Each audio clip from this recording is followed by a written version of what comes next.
Hey folks, Joe here at Geeks Worldwide, and this is the Surface Duo. This is a really cool device. It's a kind of a mix of a phone and a tablet in one, but it's not quite ready for prime time. I don't think it's as bad as people are saying. In fact, I think there's a really simple analogy we can use, and if you understand the analogy and you find yourself in a certain camp, this could be a device that you should probably run out and buy right now, even though it is $1,400 before tax, and if you want to buy a Surface Pen, that's another $100 or so before tax.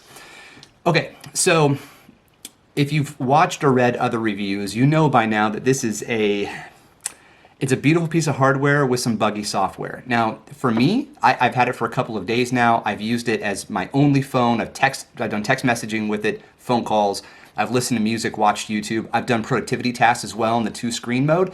And for me, this is one of the coolest devices I've ever held in my entire life. I mean, for a total tech nerd, like a super geek who doesn't understand like what's happening underneath the hood so much as what's happening on the surface, no pun intended, this is probably the coolest thing I've ever held in my life. I mean, it is unbelievably beautiful and well engineered. The hinge, I mean, everything about this is just sound from an outside, just hardware perspective, design.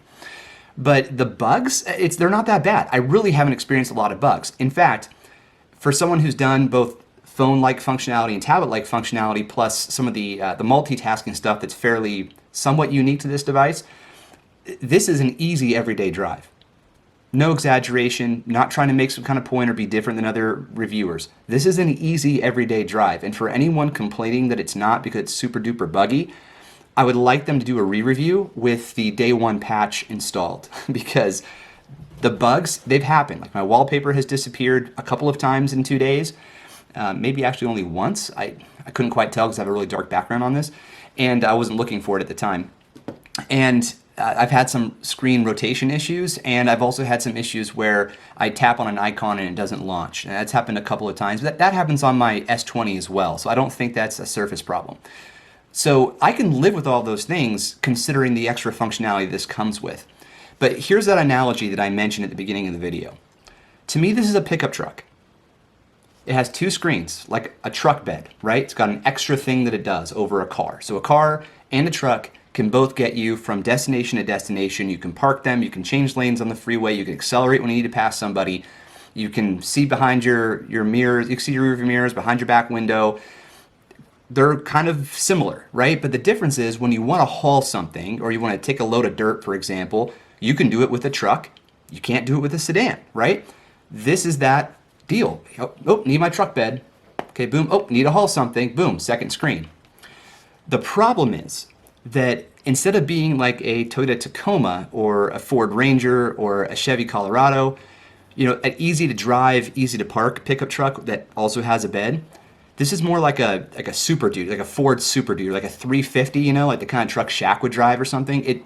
So parking is more difficult, passing lanes is more, passing cars and changing lanes is more difficult. Looking out your back window and trying to figure out what the heck you're doing is more difficult. But it doesn't give you the power or the size of the bed of a Ford Super Duty. Okay, so hopefully that makes sense. It makes sense to me, but I'm also kind of a dork.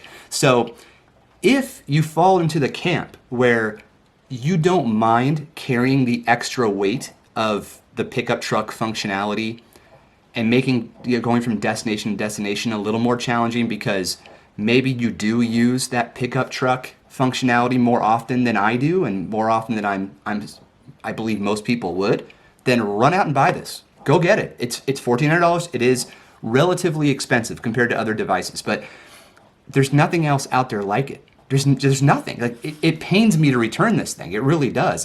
I was sweating bullets, metaphorically speaking. I was sweating. Couldn't sleep very well because like, do I really want to return this or should I keep it? I was trying to justify keeping it. And if you're any way like me, like you're just a super geek when it comes to this type of stuff, you would have a hard time letting go of it. Like seriously, I've already wiped it and reset everything and took my SIM out and all that, and I'm still playing with it. I'm still holding it and closing it. And I'm telling you, man, it's awesome. And the camera's not. Oh man, I should also say the camera's not bad. The camera is not bad. Okay.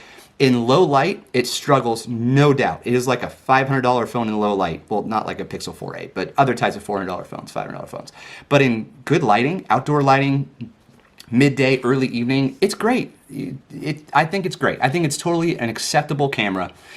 But the usage of the camera is a little bit difficult. It's not as bad as early reviews showed that it was. It actually worked really totally fine for me. I had no problem turning on the camera, flipping it around.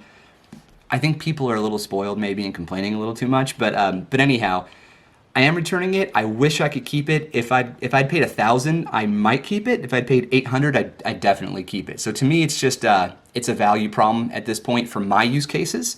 So hopefully this video was helpful for you, and if you have comments, please leave them. Otherwise, have an awesome day.